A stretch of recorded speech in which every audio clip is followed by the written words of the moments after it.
We're driven by the search for better. But when it comes to hiring, the best way to search for a candidate isn't to search at all. Don't search, match with Indeed. Indeed is your matching and hiring platform with over 350 million global monthly visitors, according to Indeed data, and a matching engine that helps you find quality candidates fast. Ditch the busy work. Use Indeed for scheduling, screening, and messaging so you can connect with candidates faster. Leveraging over 140 million qualifications and preferences every day, Indeed's matching engine is constantly learning from your preferences, so the more you use Indeed, the better it gets. Join more than 3.5 million businesses worldwide that use Indeed to hire great talent fast. And listeners of this show will get a $75 sponsored job credit to get your jobs more visibility at Indeed.com/Blue Wire. Just go to Indeed.com/Blue Wire right now and support our show by saying that you heard about Indeed on this podcast. That's Indeed.com/Blue Wire. Terms and conditions apply. Need to hire? You need Indeed. Pele leaned in and said something to Freddie. Don't let them change you. Keep working on what makes you different and what makes you special. It was great advice, but it caused me some problems. But what could change Freddie Adu? Soccer is going to explode, and it's going to be around this kid. We were the Beatles. Everywhere we went, it was the Freddie Show. And with that came the expectation, and with that came the pressure. New episodes of American Prodigy drop Tuesdays from Blue Wire Podcasts.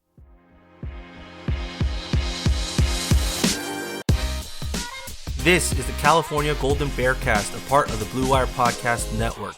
This episode is brought to you by Indeed and Bet Online. Enjoy the episode.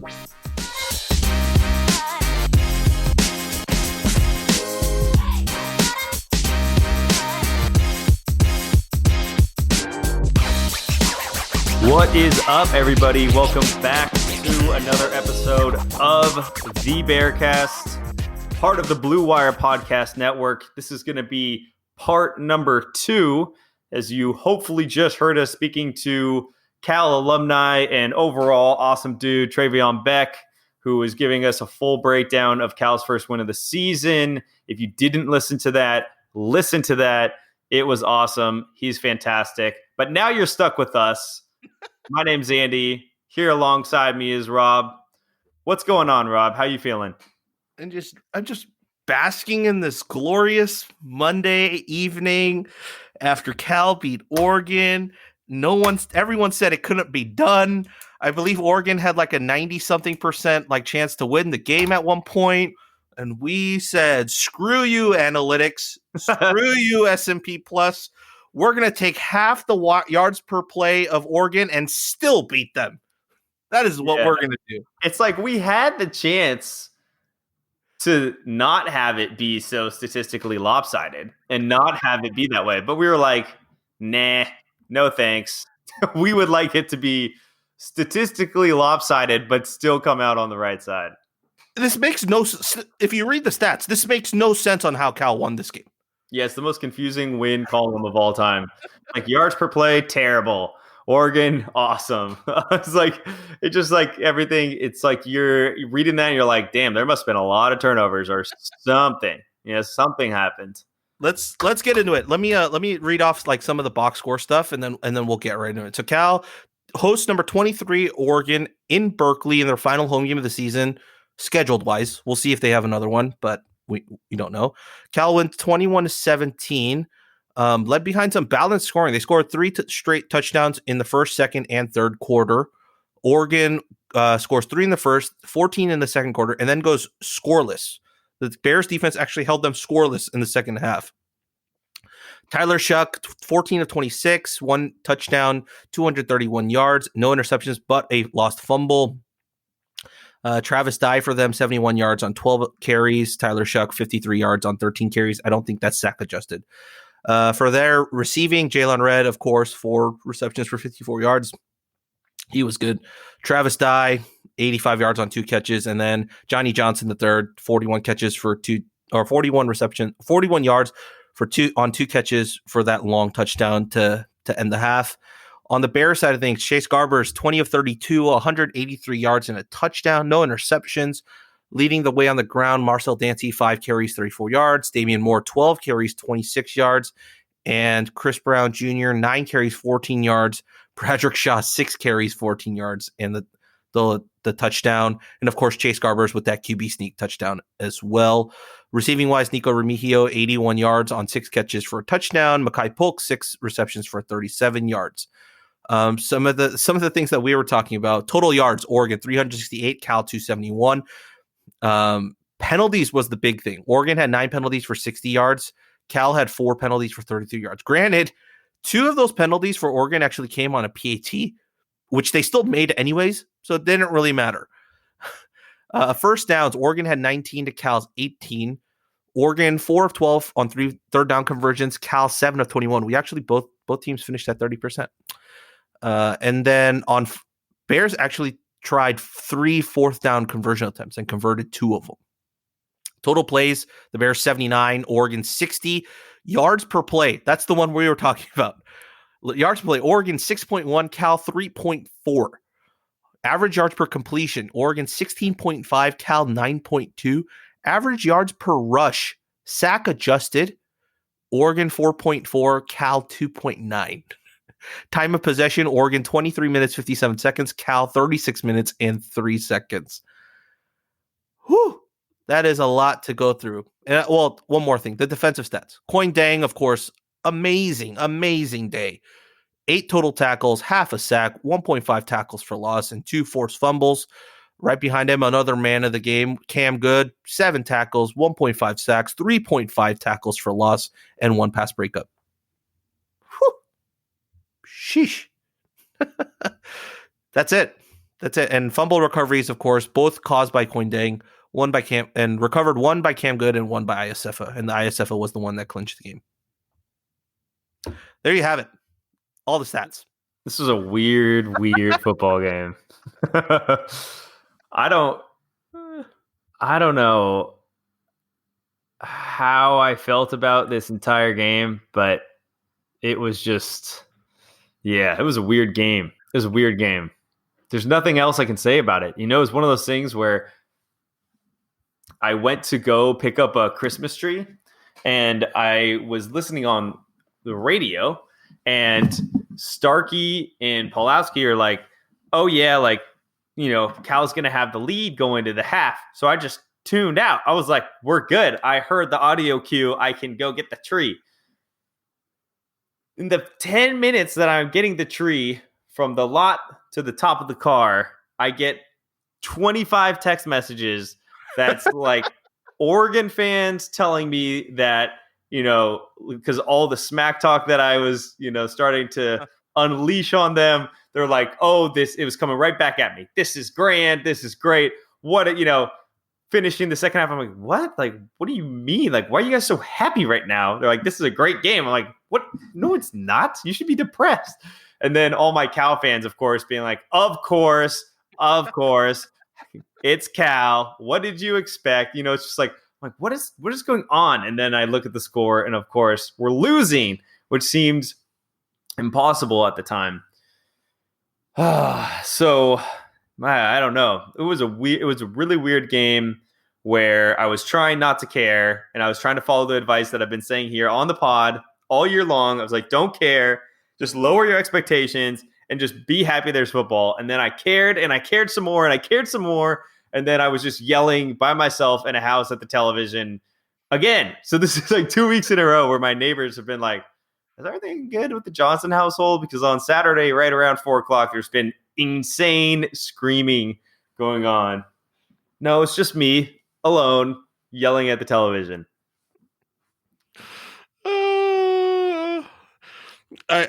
That's pretty much exactly how it went for me too. And I told you guys in the Travion Beck portion of this pod is I went down for a pizza, I come back and they had scored.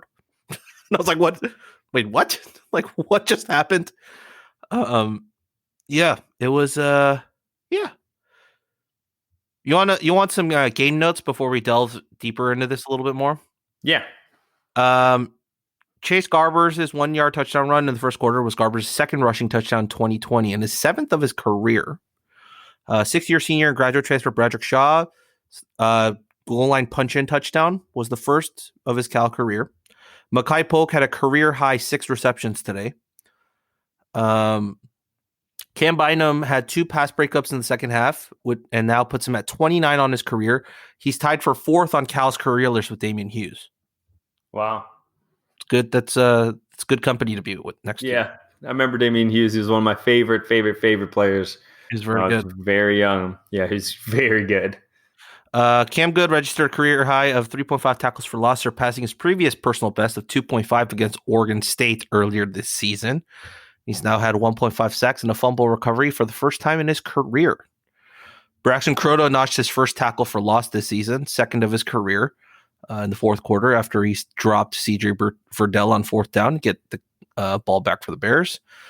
Muela Iosefa equaled a career high 5 tackles and, of course, the first fumble recovery of his career. That sealed the game. And that's it. Oh, Cal's punt on its opening drive marked the first time this season that the Bears did not score points on its first drive of the season. That was the big one. But yeah, I guess let's talk about the offense. Or do you want to talk? What do you want to talk about? You want to talk special teams? You want to talk about offense? You're going to talk about defense. Let's shout out Jasper. Mm-hmm. Jasper was really excited about Sheehan, his dude from Australia, and we've been pretty down on him. And reasonably so. Reasonably so. I think with evidence. Yeah. Oh, with a lot of evidence. But yeah, the special teams did what it's been under this regime, which is just hasn't been anything that really made of it, wasn't making a ton of noise, and that's totally fine. It's like that's fine. No negative plays. I thought Nico had a couple of good returns, and so that was good to see. But overall special teams we played a very Wilcox, dare I say, get a couple people angry, David Shaw type of game, where we played field position probably to a fault. We went for it a couple times where Shaw would probably taking field goals, and that's the difference. And that was the difference in the win today, is just Wilcox's willingness to go for it on 4th down. But that will then lead me into the offense and why we are so inept at getting the ball into the end zone in goal line situations. Oh my goodness. Those possessions having to get 4 downs. I was like, you shouldn't need as many of those as we needed, but we did, and we got them. And, we were the beneficiary of that pass interference call that it did look like the hand was around the receiver. And I know Rod Gilmore didn't feel the same way, but if you're listening to Rod Gilmore, then I have bad news for you. But to his credit, he's gotten better. He used to be unbearable, and now he's gotten better. So, Rod, I'm sure he's a big fan of the podcast, so apologies. What did you think? What did you think about special teams?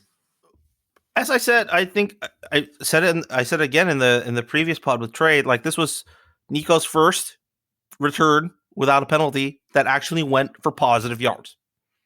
He had one that was like a chunk one that got called back on a penalty, but first one in the record book, that actually counts towards his all-purpose yards. So hopefully it's more to come, because clearly it's clear he's breaking off these runs this year. That extra speed, I guess, that he's worked on this offseason has paid off immensely, that he's become that threat. And we haven't had that threat since probably Trevor Davis probably is the last person who had that threat for us. So yeah, we have a guy now that can do it.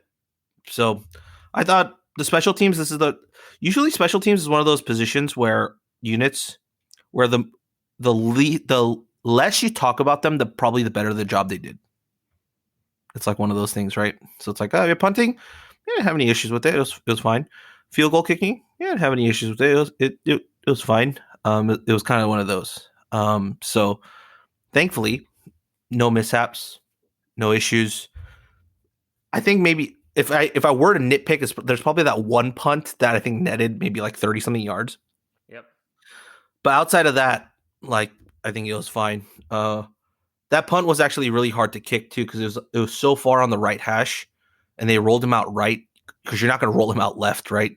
You have to roll him right, and there was just not enough space to the sideline to make that kick. So I think that was a tough kick to make, but that's super nitpicking at this point. So let's go to what the people want. Let's go to the offense. They want the offense. They want the offense. We've talked about the offense, and we've kind of preached this patience is a virtue approach. I will be the first to admit I threw that damn approach out the window, and it was like a high-rise window on those last two possessions. And I was like, all right, offense, you need to do it. Like, you need to do it. And the only thing I wanted to say, which was interesting, because I had a very abnormal viewing of this game. You know, most Cal games I've been watching the same way for the last, I can't think. It's like something changed. I think right around when I joined CGB back in the day, RIP. And then, now right for Cal. But like, I started watching the game very intently as if I had to write a recap for it. So I needed to be in a scenario where I was always watching. I was watching it live. I had the ability to pause. And so I was very focused. It was very few games where I was going into big houses. It was always that, or, I'd go to yours for a watch party, but with people that also kind of consume the game in the same way. Well, this one, I was out like at a brewery, outside at a table, watching on a phone. Then I moved to listening on the radio. Then I moved to watching it on TV. So I had a lot of like different experiences. And one that was very interesting, because I normally wouldn't have had it, was Pause basically calling Garbers out for missing reads and throws that a third-year quarterback should not be missing. And I'm just putting it out there with no context. Like, I'm not trying to add a ton on it, but I thought it was interesting that you have the color guy on a very friendly broadcast team that was a former quarterback is seeing things in our starting quarterback that he's not thrilled about. And it just started to come through in a way where I was like, okay, like this isn't the first time that he's thought this. And so now he's forming more of an opinion that this is a thing. And I think as you looked at this season saying the offense has to carry this team. And what has ended up happening is like, I feel like the defense has largely kept us within it. I think you and I both have said this team needs to score 30 plus points to give the defense, like the defense isn't going to be like the Cal team that locks you down, holds it until boom, what did they do? They did it. It's amazing. I don't know how they keep doing it, but it was incredible. But what we expected to see, and as Avi's prediction was, Cal, I think 34 or 38 or something like that. 34, 38, 17, something along those lines. Expected to see the offense take the leap with the seniority that they have on the side of the football, and we haven't seen it. It's been pretty bad. Like, I don't know. I lost confidence this game on offense. And it was hard because Trayvon's got such optimism for it. And so I believe that. But at the same time, I sort of found myself being like, this, like NAMS, like this is suboptimal. This hints of suboptimal. So I'm curious to hear if you had a similar experience or different. Yeah. I will say I haven't lost confidence yet. I still saw more positives today, and I feel like I'm getting more and more positives every week post UCLA game. Right? UCLA game was one of those games where I was like, "Ooh, we haven't seen that formation before. Ooh, we haven't seen that personnel group before." But the execution wasn't there, and then you kind of saw it pick up against Oregon State, and then you saw the playbook be opened up a little bit more against Stanford. And then you saw the playbook actually get opened up even more this week against Oregon. Like that drag route to the wheel on Nico's touchdown, which Trey talked about, we'd never seen that route before in any of the plays called over the last 4 games. It was the first time we saw it. So like it's just little things like that we're like slowly introducing it. Do I think we're introducing it maybe too slowly? Yes. But that's also not my call. That's the coach's call to see it. Like if they think the players are ready to have like a 40 play playbook like for that week. I don't know if they're ready for that or not. But I mean, that also being said, like Hythloday, who is the Addicted to Quack, the Oregon SB Nation site, their football film guy, who I absolutely love. Dude's awesome.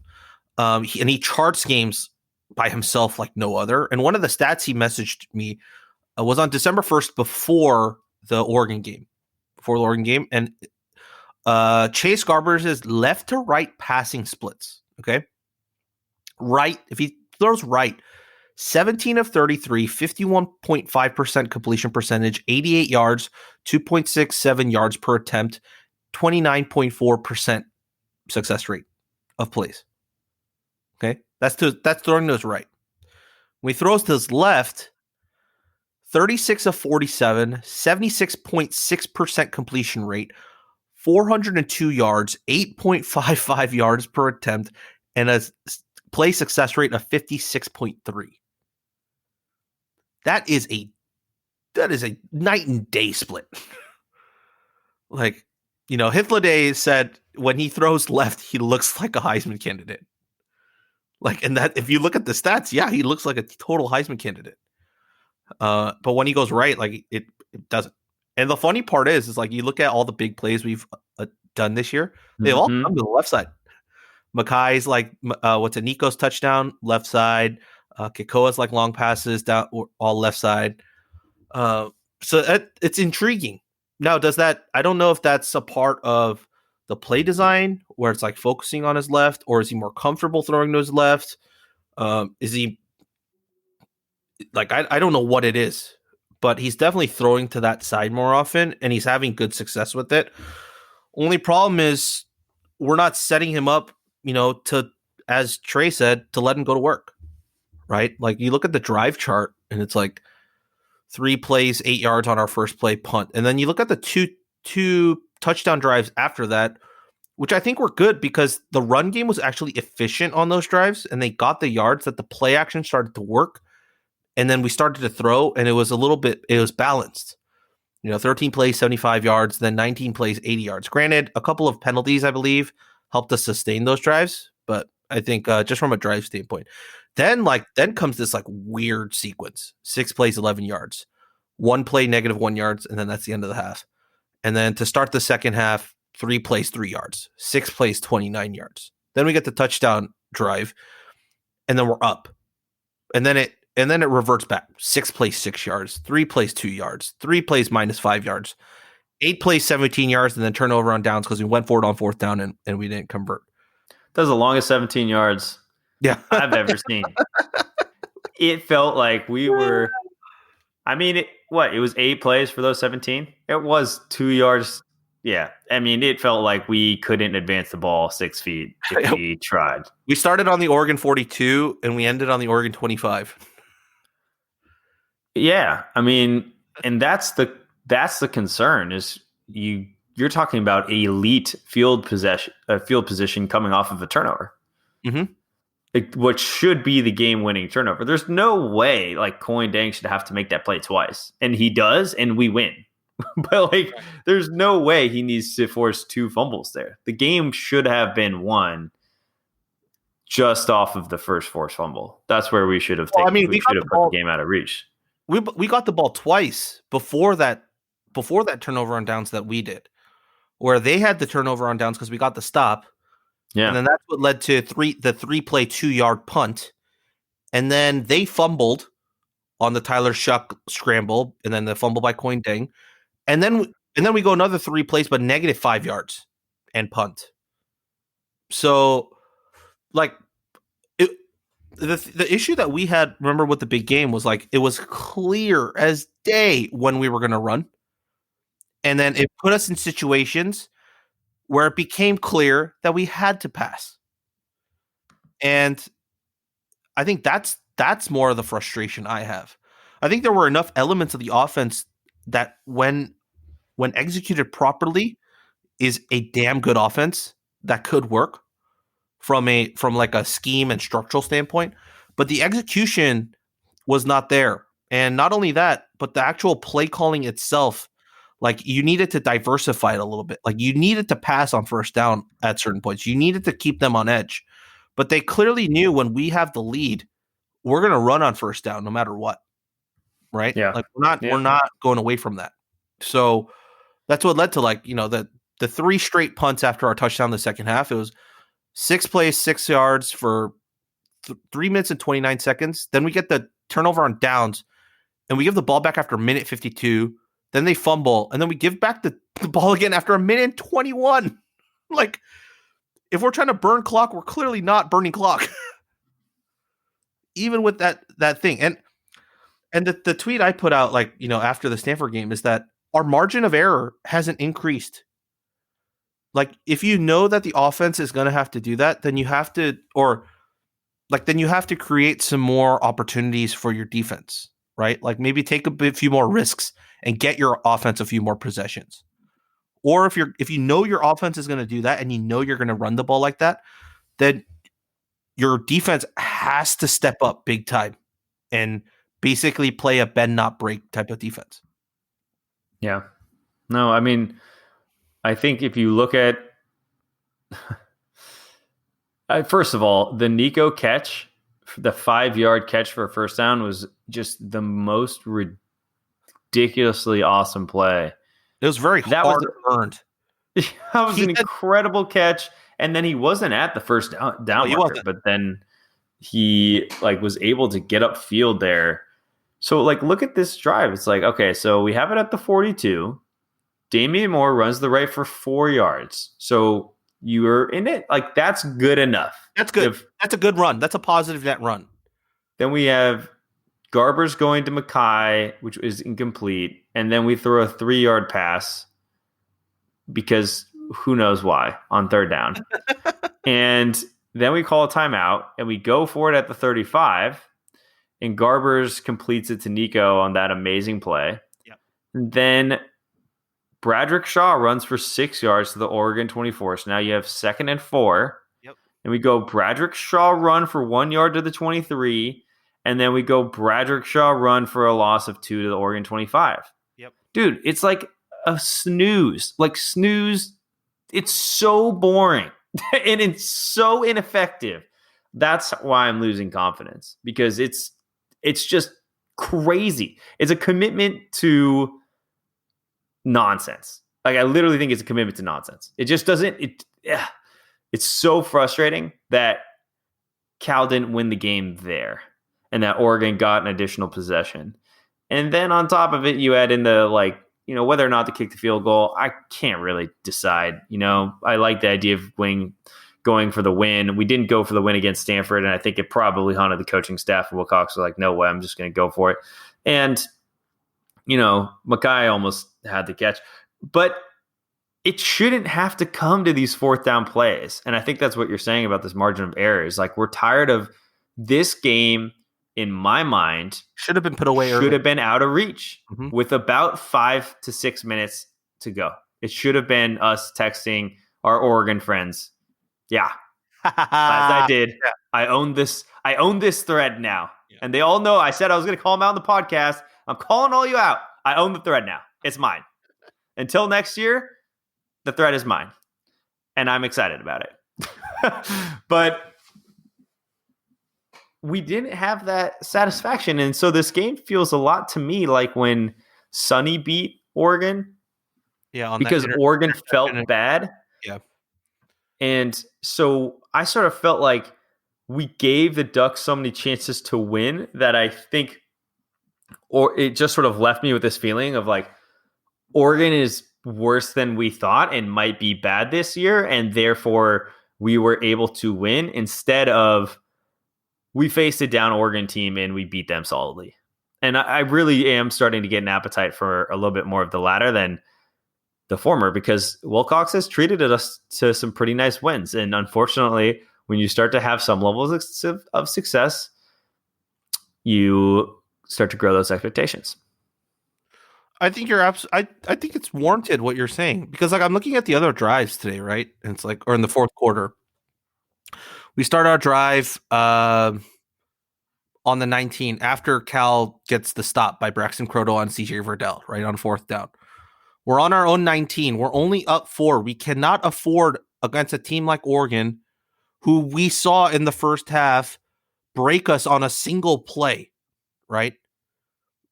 We can't have them go, we can't on our own 19-yard line go Bradrick Straw run, Damian Moore run, Chase Garbers scramble, punt. We can't. We can't afford to be just that type of like, we have the lead, so we're going to enforce our will on you. We don't have that type of personnel yet. We're not given that luxury yet. We can't run the ball like into the ground and out of reach. Like we don't have any of that personnel yet, nor do we have the execution for that. And that's the thing that like I think even Nick was super upset about, and he's been upset about on the stream for the last few weeks, is that exact same point. Is that when you play this type of game where the margin of error is so thin and your defense is playing this type of game, your offense cannot afford to go 3 and out for you and expect your defense to bail you out every single time. Right? We can't. We're getting to the point where like it's the talking point is the exact opposite of the Sonny Dykes team, which is like, our thing when Sonny was here, we were saying the defense cannot afford to ask the offense to bail them out every single time to score, right? That was kind of what we were talking about. And now we're talking about the flip side of that, right? Where we can't be asking our defense every time to come up with a stop, not bleed points or cause a turnover. Thankfully, we did this game, right? And we came out with the win with Coin Dang with some freaking a Superman game, in my opinion. We'll talk about the defense a little bit, but that's it for me. Like, it's just, we got to start pressing down on the pedal a bit and like not letting up, right? We get these early touchdowns. We've seen, I feel like we seem to get these early touchdowns where like we get a drive or two in where our offense is working, it's clicking and it's being efficient. And then we get like a touchdown or like a 10-point lead. And we're just like, you know what? We're good. Our defense is going to carry us the rest of the way. And it's like 7 minutes left in the second quarter, and then we're just like, all right, we're just gonna keep running the ball now. It doesn't matter if we go 3 and out. We shaved off 1:50 on the clock. Our defense is gonna bail us out on this next. It's the reverse. Remember the Titans. We run all night.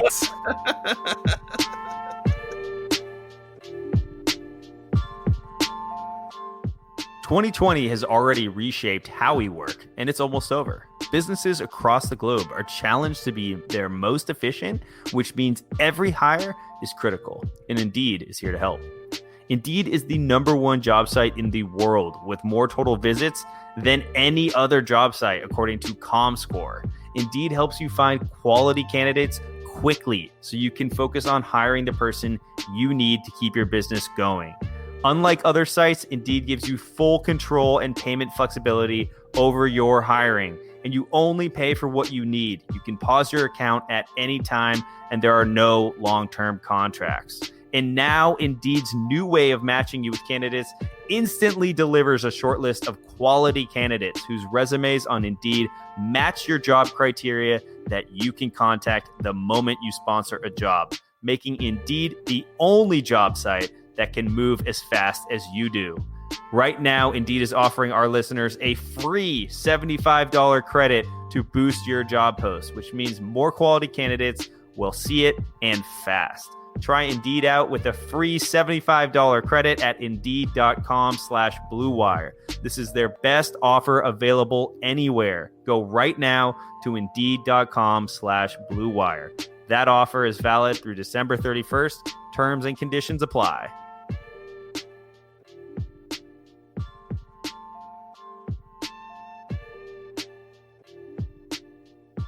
Football is back in full swing. Kind of, not really, mainly not.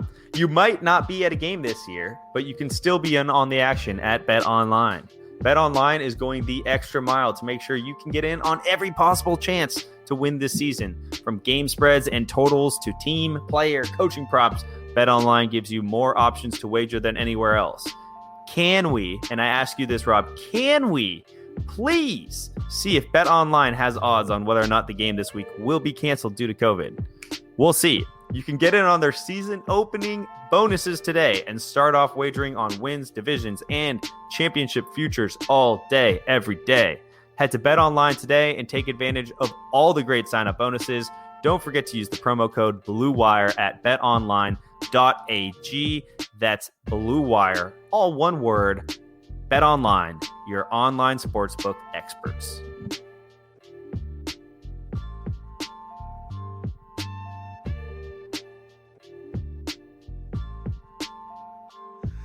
I don't pretend to understand why.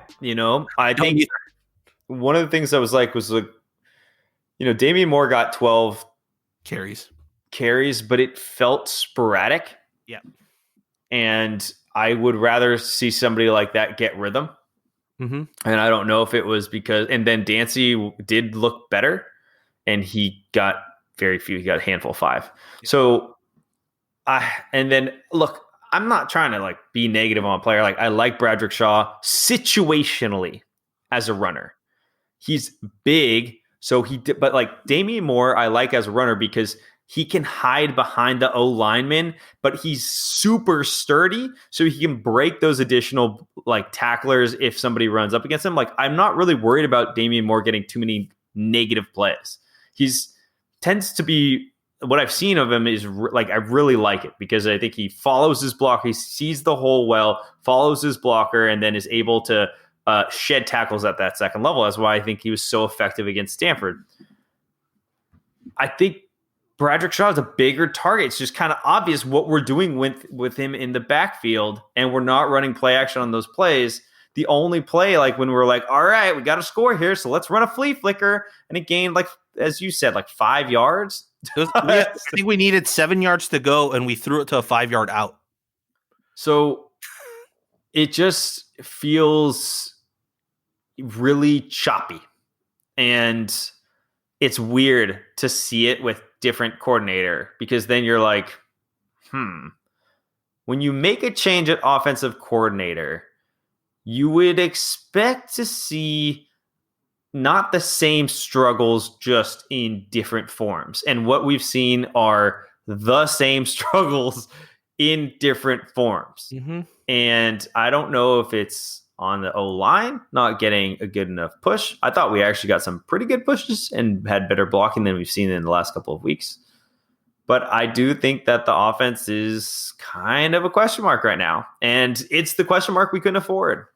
If this was not 2020, not COVID, a normal year, the expectation for this team, the reason why CBS projected this team to get 11 wins was because they were returning everybody on offense.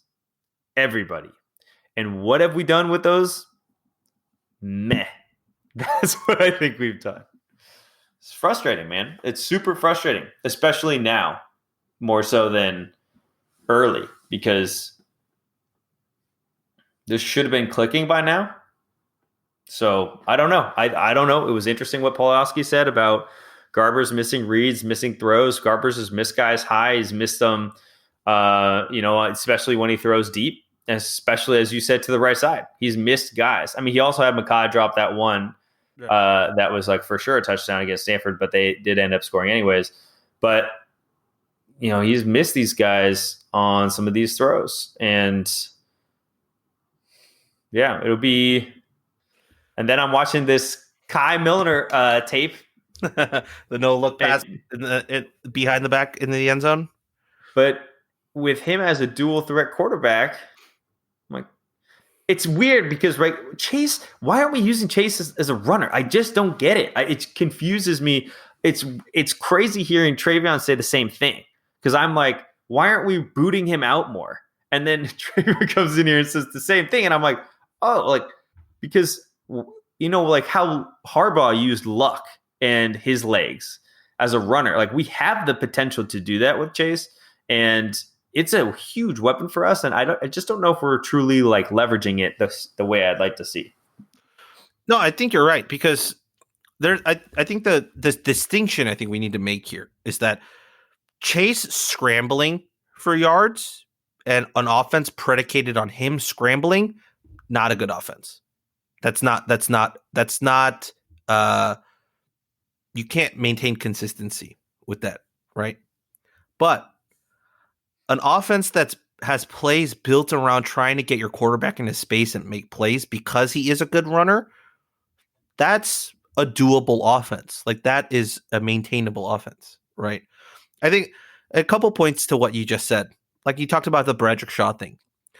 If we're the New England Patriots and we have LeGarrette Blount lined up in the back, right? And they know exactly what we're trying to do, which is we're going to run it at you and we're going to get 4 yards on you every single time with this man. That makes sense, right? But we don't have, I mean, honestly speaking, we don't have the offensive line yet that can enforce that type of will on another defensive line. But we're trying to play plays like that, which kind of, is one of those feelings of head wall, right? It's just what, like, why? We know we don't have the personnel for it. And I understand that it might work every once in a while because it's college football and, things happen, but in this situation, like it wasn't working today. Like, why are we trying to constantly go to this? The Chase question is so weird to me because I think as a fan, all of us want him to succeed, right? All of us absolutely do. But if you were to take the fandom out of it and you look at just his pure numbers, and there's a lot of caveats here too, because we found out in 2018 that he was hurt.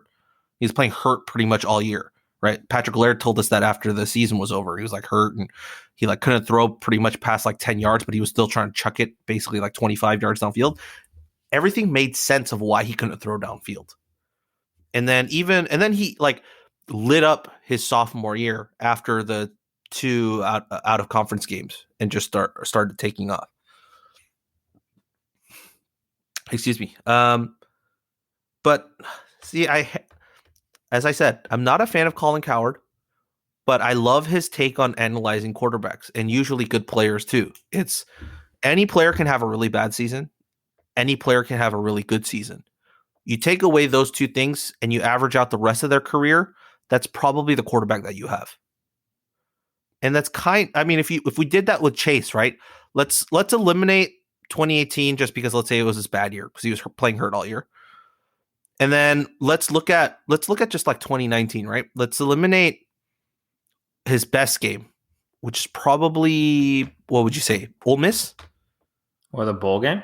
Or the bowl game. I think they're even, so you can knock out either or, right? And then, but he only played 9 games.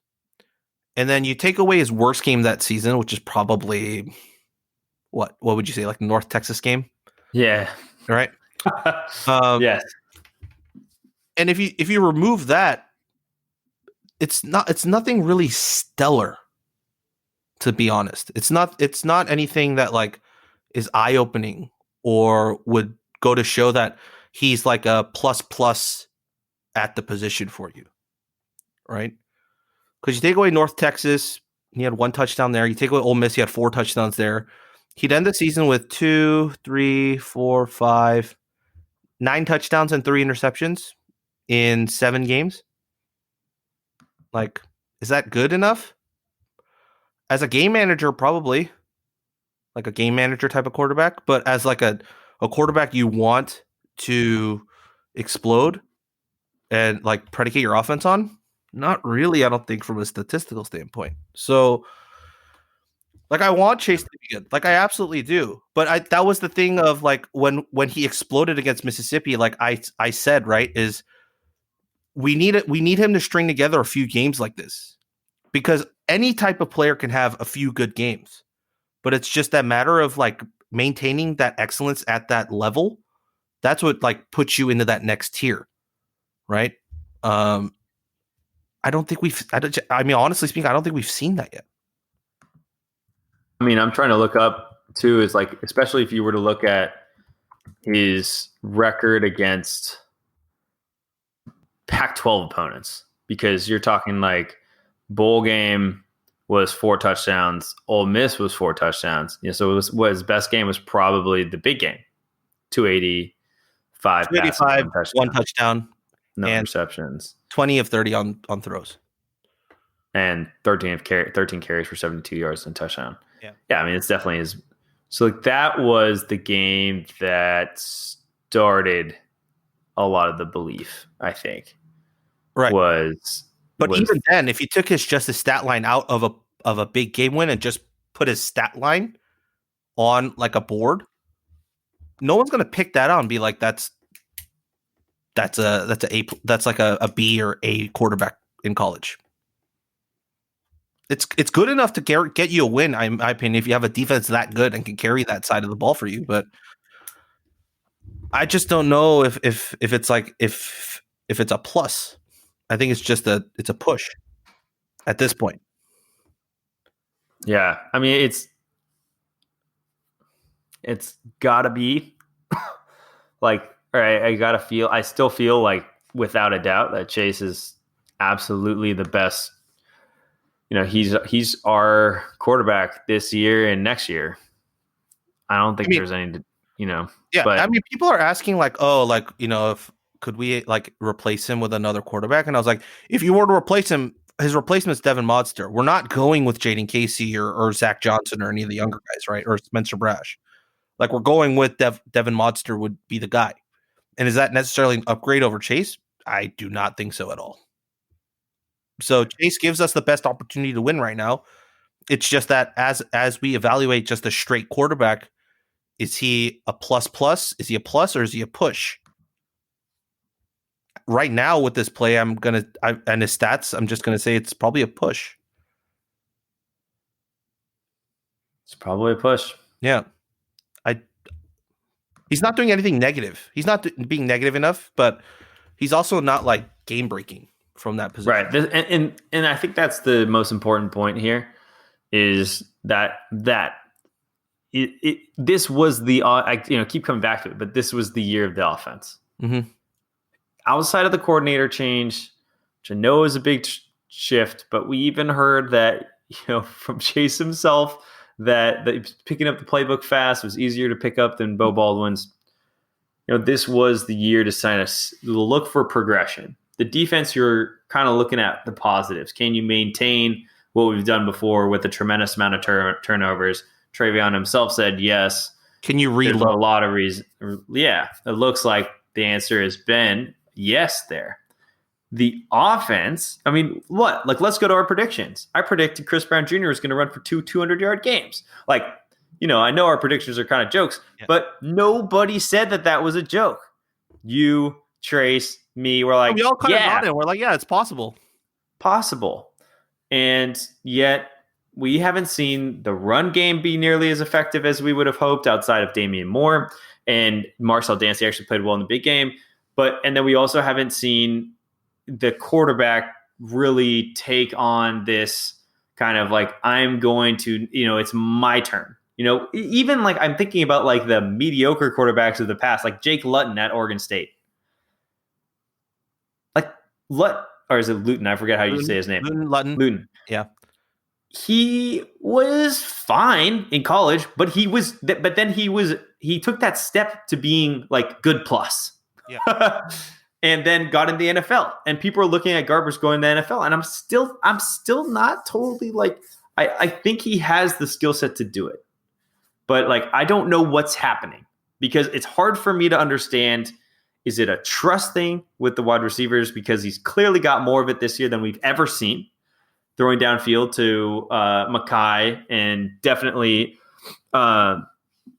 like we finally saw Nico open up a little bit as well. But or is it a playbook thing? But like something just feels off because I think of the one place we had expectations in, we're maybe not seeing those delivered on nearly as much as we expected to.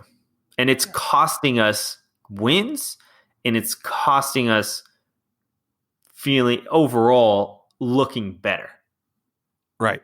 I mean, I think you and I both went into the season this whatever 2020 season we're calling this, and just kind of like, just show me signs of life.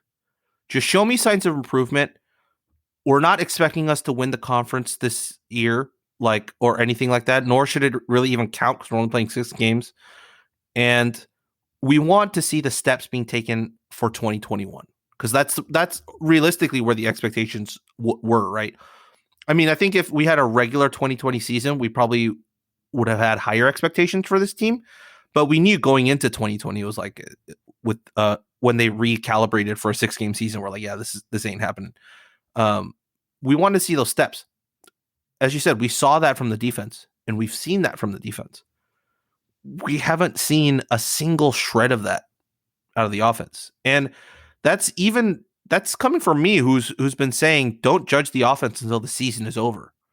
I still think the offense is going to get better as the season progresses, and it clearly has to a certain degree. It just hasn't.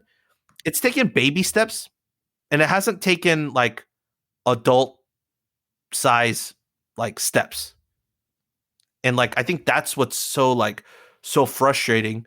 And I get where Pulaski's saying too. It's like you had a third year QB, like he should be able to make the fundamental stuff go. The intricacies of like the offense and the nuances of like how to play call and the words and the reads and all that could be different. But ultimately what it comes down to is when you snap the ball, you got to make your read, you got to see the receiver and the play, make the right one and throw to that receiver. There are moments where we haven't seen even that. And maybe it's the thing that Trey was talking about when we had him on early in the season, was just talking about how, you know, he's under center now. He has a lot more things to worry about than just throwing the ball and to his wide receivers. And maybe that's what it is. Maybe he's just not used to that yet. And maybe we see that next year. Who knows? But either way, right, as of right now, something's out of sync and something's not working properly. Yeah, maybe it's that. And, you know, we have the benefit of getting, you know, Chase back as a junior next season. Mm-hmm. So that's insane. That's hugely beneficial to us.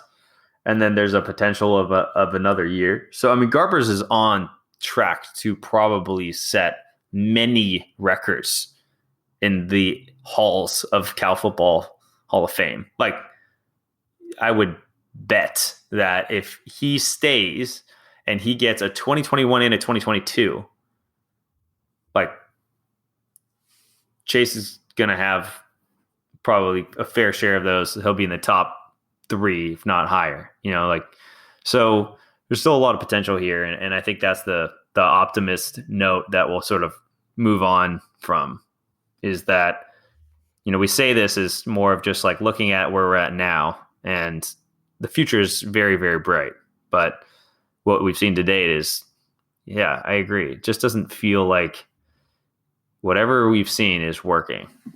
Chase has played with us for 3 years, right? He's been with us for 4 because he's a redshirt, right?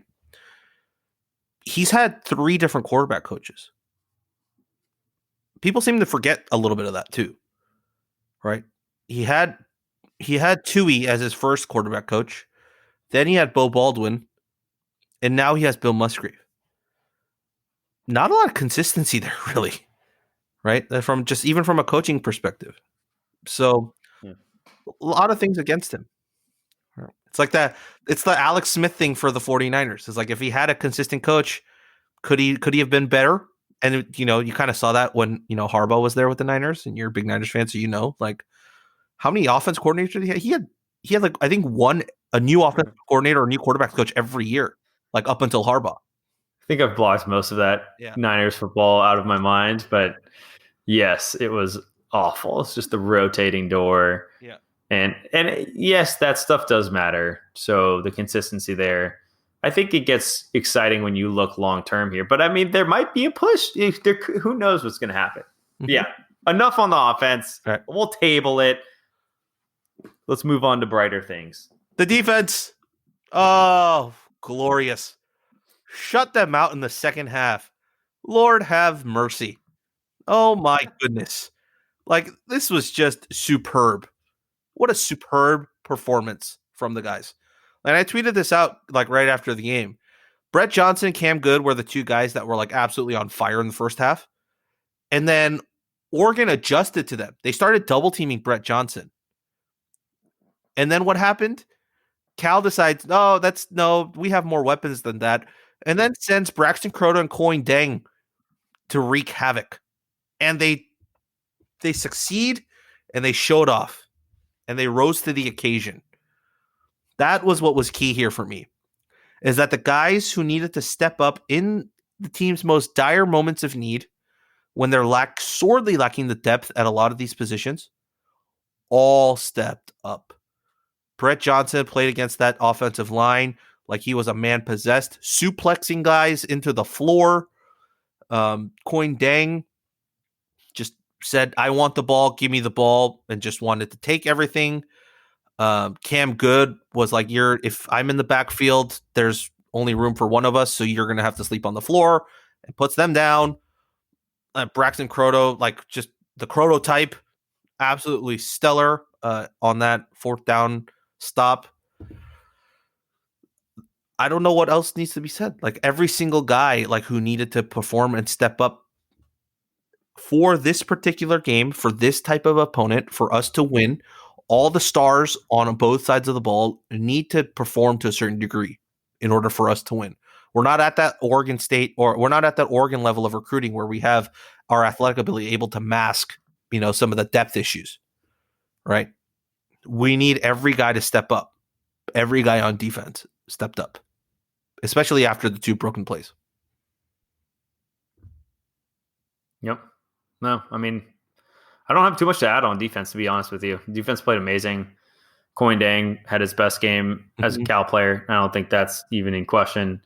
And, outside of that, as you mentioned, we're seeing rotations or glimpses into the future.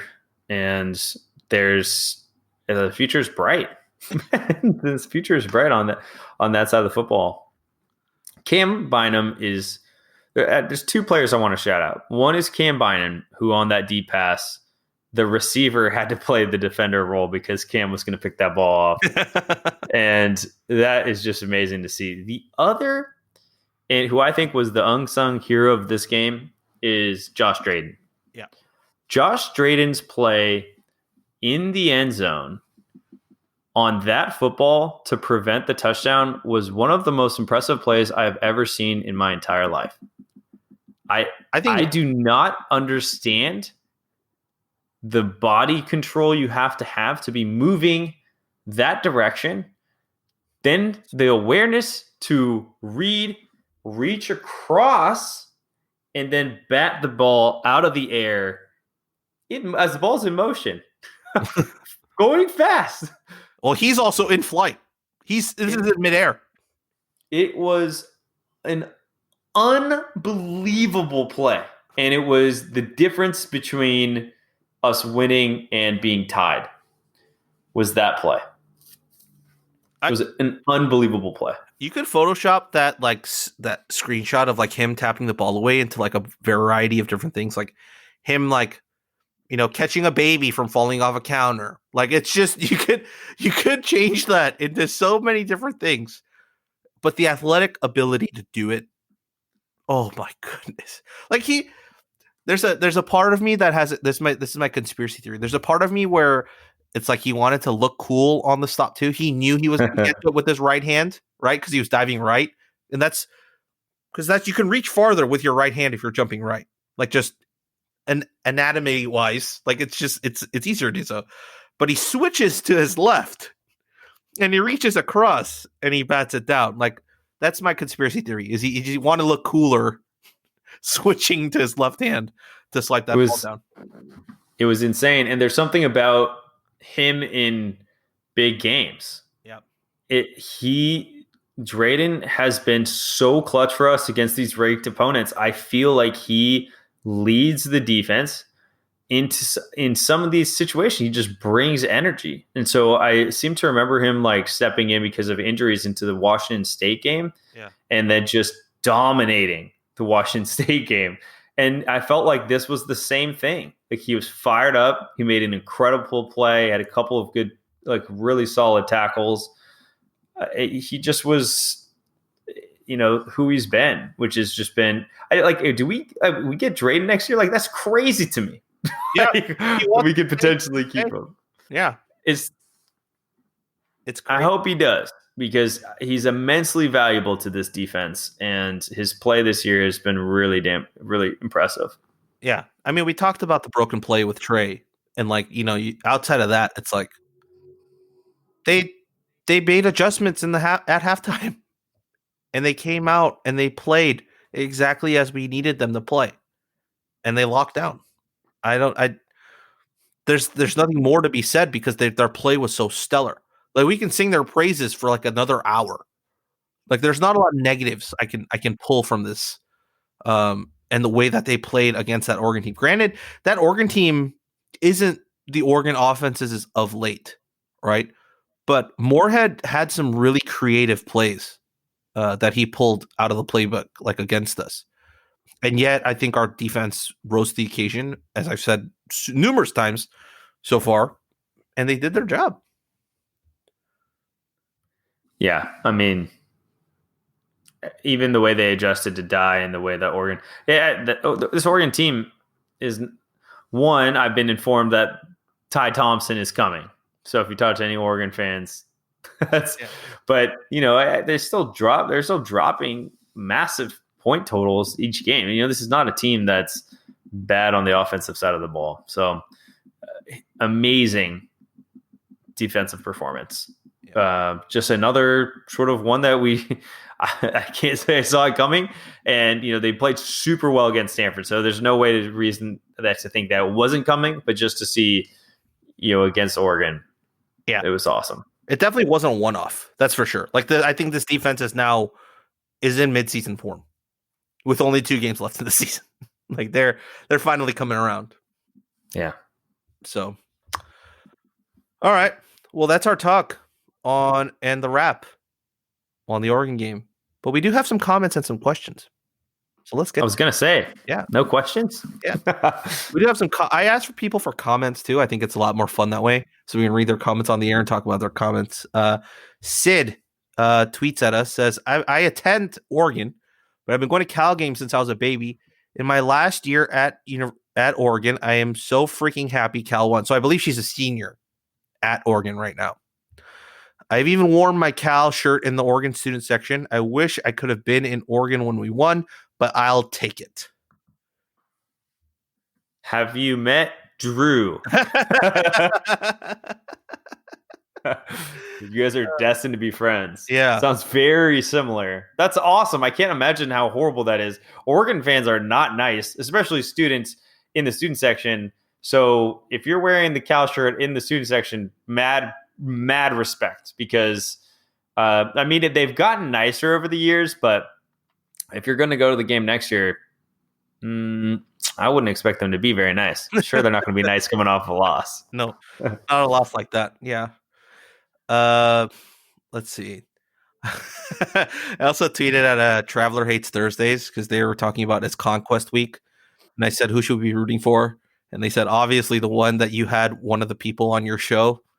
And I sent them the Larry David gif of like, not sure. Anyways, move on. Gerardo tweets at us, "Oregon fans say they gave the game away. However, those turnovers were forced and good plays by the Cal D. I think we could start looking to next year a bit. Any chance of our young QBs can beat out Garbers, considering they'll all spend the same amount of time in the offense?"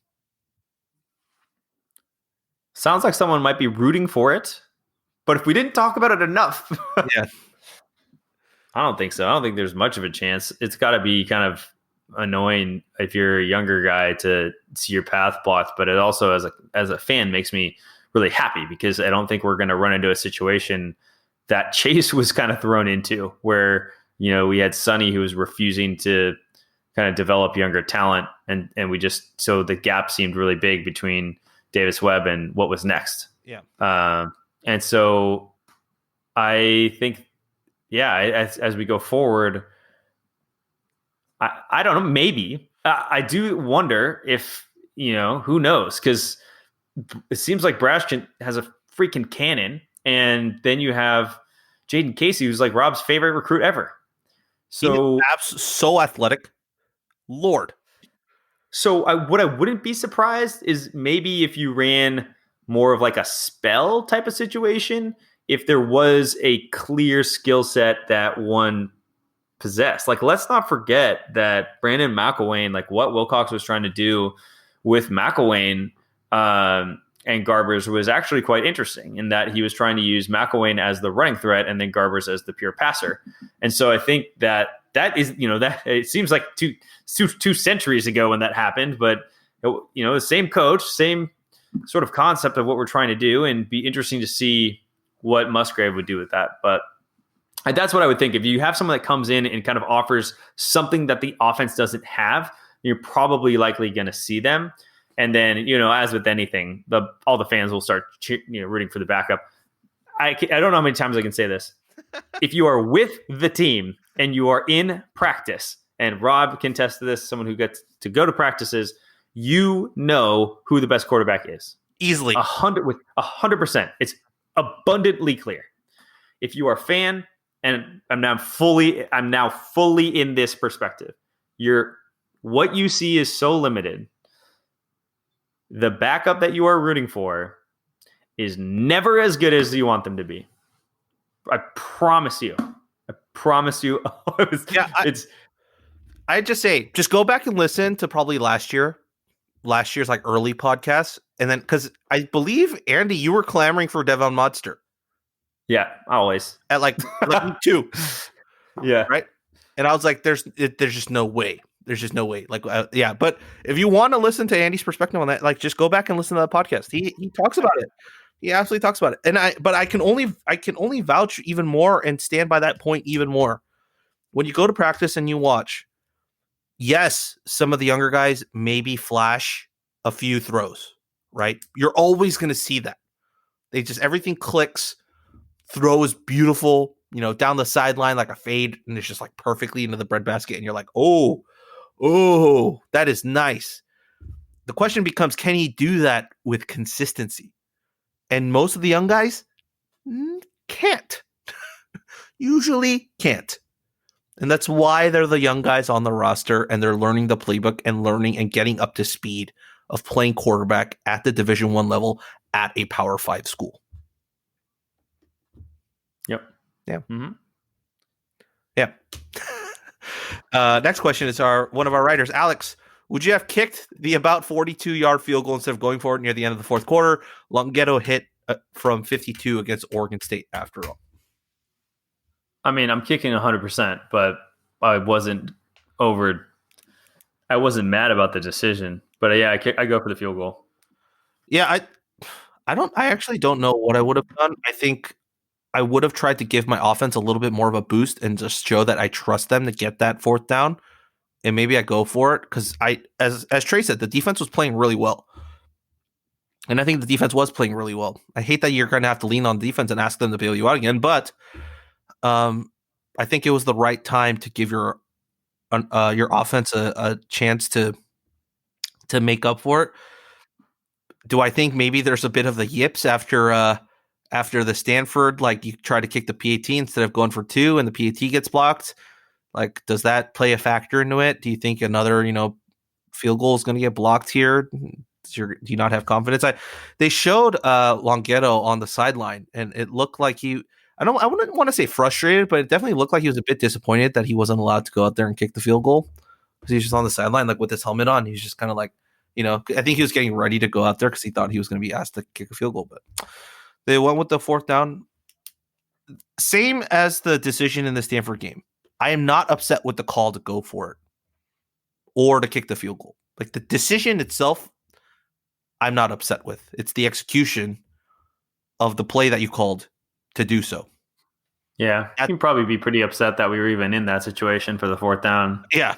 It's just the offense was so unable to do anything positive for seemingly forever. Those possession just felt like 2 years long. Oh, definitely. So I think that's more of the frustration is just why, after the first down, 6 yards, just like Bradrick Shaw run. But if you haven't heard us talk enough about that, just rewind, revisit. Yeah, just and we go on for a while. Just shift the slider back another 15 minutes backwards. Last question we have is from Shavit Karen. He or she asks, what do you make of Chase's regression this year? Just the new offensive line, new offensive coordinator issues, or something more concerning? If you hadn't heard us talk about this. You know what? I like this because for a while I was like, damn, are we the only ones that feel this way?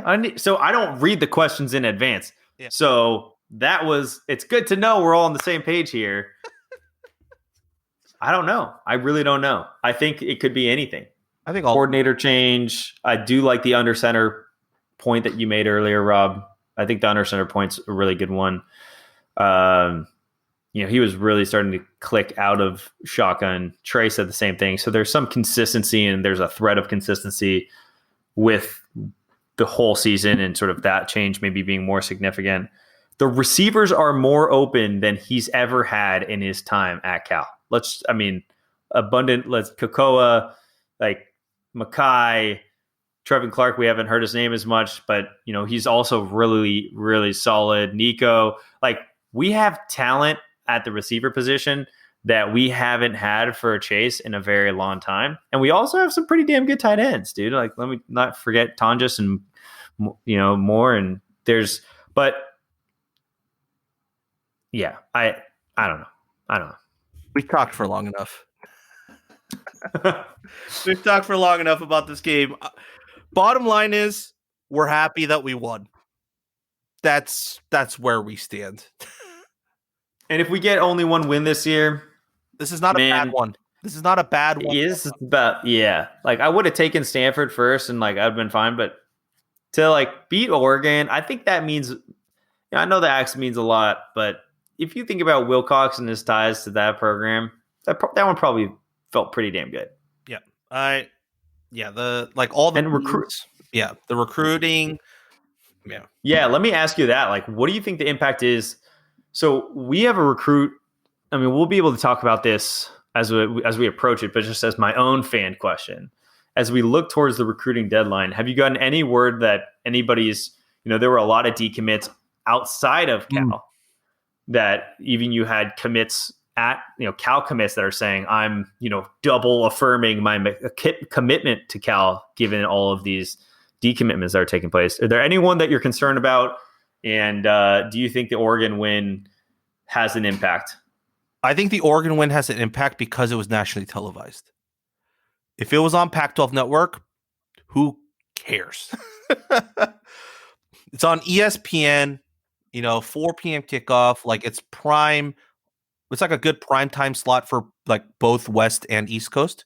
Like anyone in the country can watch it at a reasonable time. And for the Bears to put on that type of performance, I think that is where you kind of start to turn heads a little bit, where you start winning games like that on the national stage this year, and kids across the country are watching those games, right? Like how many guys are tuning into FS1? Probably not too many, but I mean, a lot of kids are probably tuning into a game on ESPN or on ABC or on like over the air Fox. Like those are probably the channels you want to hit, with your games. So this type of marquee game against Oregon, but they get, shredded. Like our defense just destroyed them. Like they just weren't the Oregon of yesteryear, even last year. So I think that helps. In terms of anything I've heard, nothing of much. Usually this time of year is like where everything starts to go a little bit silent for at least like a week or two, right? Heading into early signing day, which is early signing period, which actually starts next Friday is the start of early signing period. So that's quote unquote signing day. That's where we'll have all our coverage of all the guys signing and sending in. And that's when the coaches will be able to start to talk about them and all that. So it's exciting times ahead. I'm curious to see how the class finishes out because we do have a few empty scholarship slots that I think they're hoping to get for some specific guys.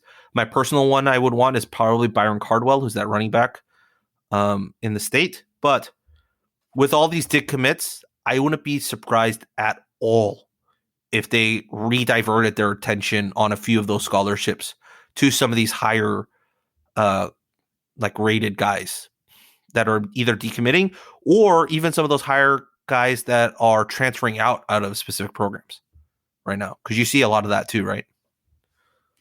I would not be surprised. Sturdivant locked in? Oh, yeah. I think all the Cal recruits that have said yes, they're coming, they're fully locked in. They're not, I think they're fully committed to this program. Last piece. J. Michael, Jermaine Terry, and Kai, and oh man, I am excited. So, last piece, and I'm going to end on this. The 4 p.m. kickoff is the best kickoff time, period. Debate me, at me on Twitter, Andy J. Beast Mode. I'll come back to Twitter if you want to talk about that one. 4 p.m. Pacific time. Best kickoff time ever. Regardless of if you're watching at home or at Memorial. That's the one. 4 p.m. I've said it. Never do any other time. I agree with you 100%. Because you know why 4 p.m. games are my favorite? It's because you get the day and night game. It's like usually you get the day for like the first half, and then the lights come on and you get that night feeling, that night under the lights type of feeling for the second half as the game's coming to a close. I love that feeling. Love that feeling. And then you get a whole day before. Anyways. And Andy and I are out of the press box by like 9. We don't have to stay there till like 1 a.m. That's the best part. That's the best part. Yeah.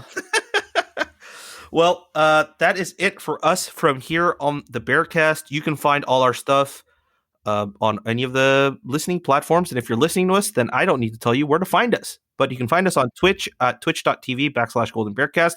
We're 9 followers away from becoming a Twitch affiliate. 9. If you're listening to this, be one of the 9. Not like the boys from Amazon, that type of 9, but the 9. Be a part of the 9. That gets us to 50 followers, that gets us to being an affiliate. Help us out, fam. We would appreciate that. Beyond that, on game days, you can watch us with our live watch along this week against Washington State. It'll be on youtube.com/Right for California, or as I said, on that Twitch channel, or even on Periscope. But I would highly recommend putting us up on YouTube or Twitch on a side computer as you watch the game with us. We have a few special guests lined up for this week's stream and going to be following and talking with us about the game. So be ready for that. You can find all our written stuff at rightforcalifornia.com. Shameless plug. I wrote a basketball piece, my first one for this season. My first basketball piece since Larry's passing. And I hope I made you proud, Larry. I know you're listening to this, so hope I made you proud with the statistical analysis that I did there. But that is it. That is all of us. Andy, you got anything else? You good to go? Go Bears. As always, go Bears.